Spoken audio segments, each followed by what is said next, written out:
কৃষক বন্ধু পেতেন না, যারা পিএম কিষাণও পান না, এই পিএম কিষাণ তারা পাওয়ার জন্য আবার ওই একই পথে আবেদন করতে পারবে। নমস্কার বন্ধুরা, কৃষক বন্ধু প্রকল্প চালু থাকবে নাকি বন্ধ হবে এ সম্পর্কে নতুন ভারপ্রাপ্ত কৃষিমন্ত্রী কি জানালেন তা ভিডিও সহ আপনাদের সঙ্গে আলোচনা করব।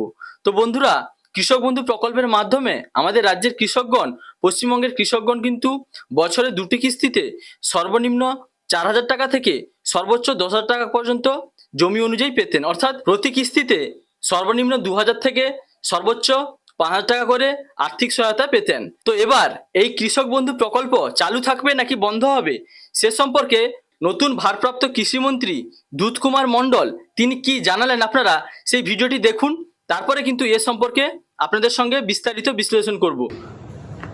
রাজ্যের ওই শস্য বীমা প্রকল্পটা আমাদের যেমন লক্ষ্মী ভাণ্ডার, অন্নপূর্ণা যোজনায় কনভার্ট হয়েছে, সেরকম কোনো একটা কেন্দ্র সরকার ঘোষিত প্রকল্পের দিকেই ওটা অটোমেটিক প্রধানমন্ত্রী ফসল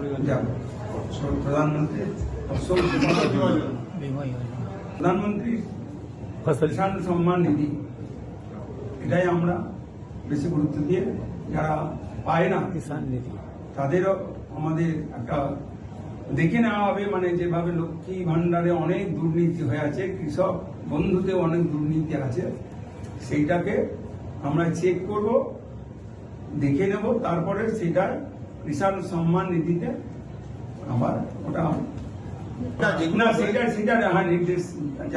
নির্দেশ যাবে এবং ওটা তদন্ত হবে। ওটা যেমন লক্ষ্মী ভাণ্ডারে যেমন হচ্ছে লক্ষ্মী ভাণ্ডার নতুন করে কি আবার করতে হবে? তার মানে যারা যারা কৃষক বন্ধু পেতেন না, যারা পিএম কিষাণও পান না, এই পিএম কিষাণ তারা পাওয়ার জন্য আবার একই পথে আবেদন করতে পারবেন এবং পিএম কিষাণের সঙ্গে সংযুক্ত যারা ঘোষণা করবেন, এরপরে ঘোষণা করবেন মানে সবাইকে জানানোর জন্য।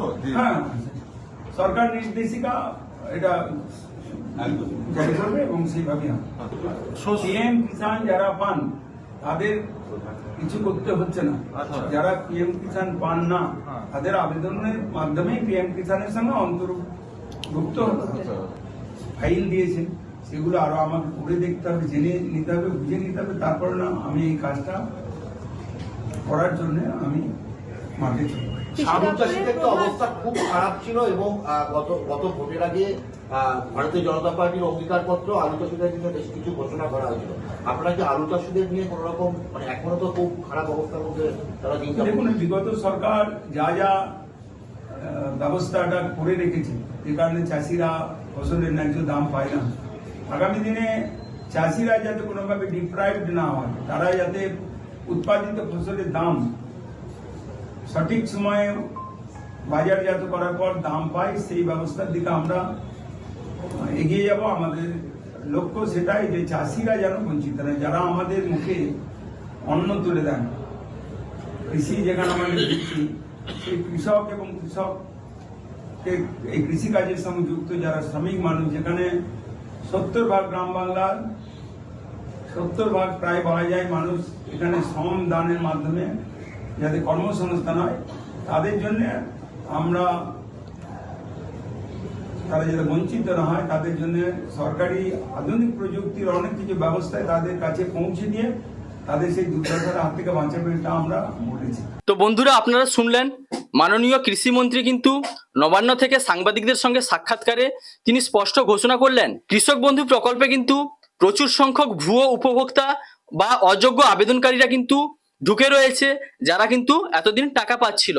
তো যেমন লক্ষ্মীর ভাণ্ডার প্রকল্প থেকে যেমন অন্নপূর্ণা যোজনায় উপভোক্তাদের যারা অযোগ্য আবেদনকারী ছিল তাদেরকে বাতিল করার উদ্দেশ্যে একটা নতুনভাবে আবেদনের মাধ্যমে অন্নপূর্ণা যোজনায় নথিভুক্ত করানো হয়েছে, সেরকম ভাবে কিন্তু এখানেও ঝাড়াই বাছাই চলবে। অর্থাৎ কৃষক বন্ধুতে যারা টাকা পেতেন তাদেরকে কিন্তু পিএম কিষাণ সম্মান নিধিতে নিয়ে আসা হবে। তবে বন্ধুরা, পিএম কিষাণ সম্মান নিধি প্রকল্পে নাম নথিভুক্তকরণের জন্য আগে কিন্তু সরকারের যে শর্ত, সেই শর্তগুলো কিন্তু অবশ্যই মানতে হবে।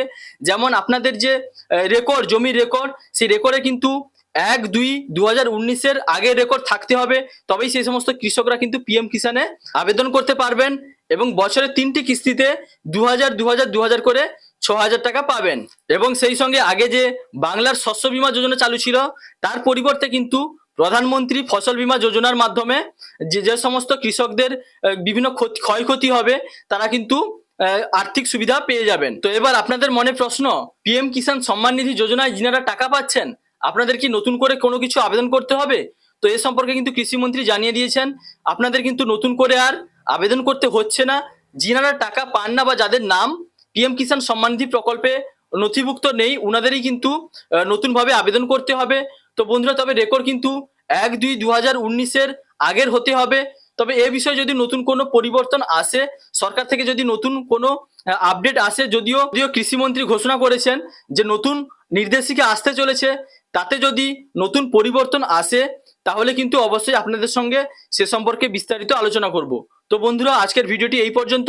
যদি ভালো লাগে তাহলে লাইক, কমেন্ট, শেয়ার এবং সাবস্ক্রাইব করতে ভুলবেন না। দেখা হচ্ছে পরবর্তী কোনো ইনফরমেটিভ ভিডিওর সঙ্গে। আপনারা ভালো থাকবেন, সুস্থ থাকবেন। Thank you.